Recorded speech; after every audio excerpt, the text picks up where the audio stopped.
So you don't think there should be any minimum wage at all? No, no. No, none. But so someone working for $1 an hour doesn't bother you?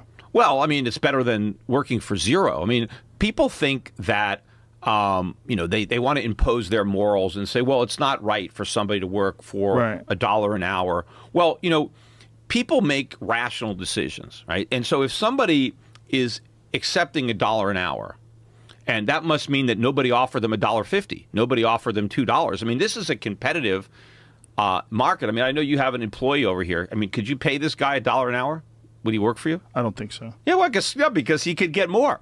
Right, but he's educated and skilled, and he's an actual audio engineer, and of course, right. But it's very difficult for people to get that sort of an education, particularly in is Puerto Rico thought of as a third world environment? No, it's not a country. It's not third world. But let's say some kid came in here that had no experience whatsoever, but he wanted to learn. He wanted to just get you coffee and just sit around and be around you. He's not that productive. Yeah, they use interns, right? A lot of radio stations do that, and they don't pay them anything. I know that's zero. That's $0 an hour. I can't do that. Well, then but maybe you pay them $5 an hour, whatever it is. But people are going to accept a job that's the best one they can get. And so if somebody is working for $1 an hour or $2 an hour, by default, I know that they couldn't find a higher job than that. And the reason is because they don't have a lot of skills. But if you don't have a lot of skills, the best thing you can do is get a job so you can get some skills. That's where you learn skills. You get more skills. You know, there are people that pay to get skills, right? If you go to school, you actually have to pay tuition.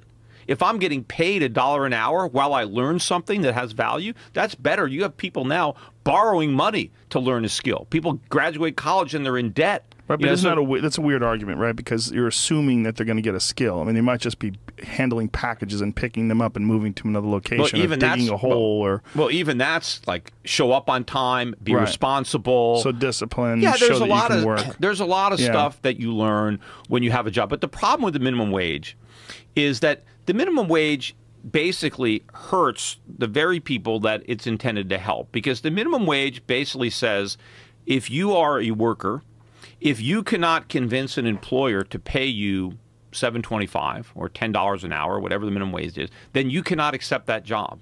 See, it doesn't hurt the employer. It hurts the employee because it limits his options. It limits his ability to sell his labor for the highest price that he can get, and it limits his access to the job market. It's you can't get on that ladder. You remove the lower rungs, and so I can't climb up because of this arbitrary minimum wage.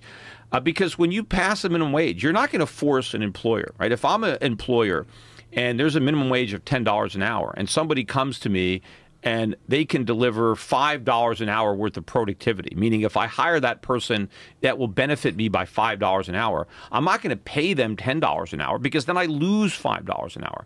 The only way I'm going to hire somebody who's going to give me $5 an hour worth of productivity is if I can buy him, if I can, hire him for less than $5 an hour. Right. So I can make a profit. So it's just like a floor. It's like if you cannot deliver enough productivity of whatever that minimum wage is, then you can't get a job. And so it's basically making it illegal for people to work. It is the stupidest law that anybody has ever conceived. It should be obliterated. I mean, there are some countries, like Singapore, does not have a minimum wage. And, the average income in Singapore is higher than it is here. Per capita, there's a lot more millionaires there. I mean, people have no problem. We didn't always have a minimum wage in the United States. I mean, this is a creation of government. But yes, when they try to sell it to the voters, this is all about we don't want people to be exploited. But, it's not exploitation. If people voluntarily accept a job because it's the best job they can find, the person who's offering the best job is not exploiting them. They're giving them an opportunity. And if you're denied an opportunity, I mean, there are a lot of people, great, they're going to get the minimum wage up to $15 an hour. Well, what good is it being unemployed at $15 an hour? It's better to be employed at $5 an hour than unemployed at $15, because being unemployed means you make nothing, right? Where devil's advocate would be that if you can't afford to pay someone $15 an hour, then you probably shouldn't have employees in the first place. Your business doesn't function that well. No, there are plenty. Does that make sense? No, because there are plenty of jobs where you have entry-level positions. I mean, if you think that there should be no entry-level jobs, I mean, you go back to the days of full-service gas stations, right? Back in the day when, you didn't have to pump your own gas. Still the case in New Jersey and a few other states. Yeah, New Jersey, they mandate it, but you still don't get the level of service. I mean, if you pulled into a gas station 40 years ago, not only did they pump your gas, but they checked under your hood, they checked your tires, they washed your windows. They did all sorts of things, with your car. They didn't make very much money. They lived off of tips by and large. It was the minimum wage that eliminated almost all those jobs. It's the minimum wage that is the reason that we have, people so much self-serve. But what happened, a lot of these people, these kids that worked in filling stations became mechanics because all these filling stations had a mechanic there, and they learned auto mechanics, and a lot of them went on to own their own gas stations. But of course, a lot of them this was their work experience that formed the basis for the rest of their life. A lot of young kids had these jobs, summer jobs. And so there's nothing wrong with entry-level employment. There's nothing wrong with people learning the responsibility of having a job, of showing up, of customer service, of sales. I mean, my first jobs were all sales. I was selling subscriptions door to door.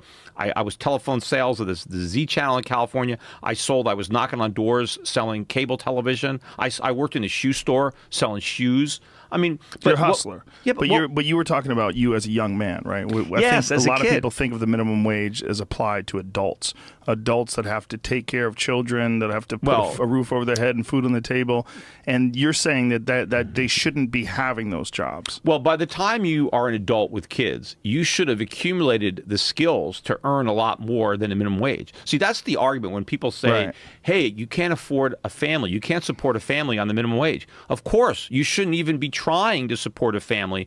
If you can only earn the minimum wage, you shouldn't have a family. You should realize, hey, I can't afford a family yet. Let me acquire the skills before I start fathering children, right, and getting married. Let me make sure I can support myself. I mean, a lot of people who are having the minimum wage, they're living at home. They don't need to pay the rent. They're living rent free. What they need is a job. They need maybe gas money, get some money so I can take a girl out on a date. But I gotta get some work experience. I gotta get out there. I gotta know what it's like to work. I got to see, I got to live in the real world. And that's what used to happen. I mean, you don't have all these summer jobs anymore. Kids don't have the opportunity because the minimum wage has already priced them out. A lot of older people now are taking those jobs. And so the employment opportunities aren't there. But when you just raise the minimum wage, all you're doing is raising the bar where you can get your job. You're not helping people. Now, there's always going to be some people that, there's going to be somebody who will make a little bit more because of the minimum wage. There's going to be those people. There's going to be some winners. But you're going to have lots of people that make nothing because of the minimum wage. And then, of course, because you're driving up the cost of labor, prices are going up. And so who is affected the most by higher prices? Poorer people, people who are working on minimum wage.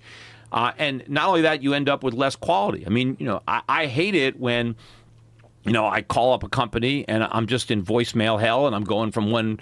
I would like a real person to deal with, but, with the minimum wage, those jobs don't exist. There's so many jobs that have been automated out of existence.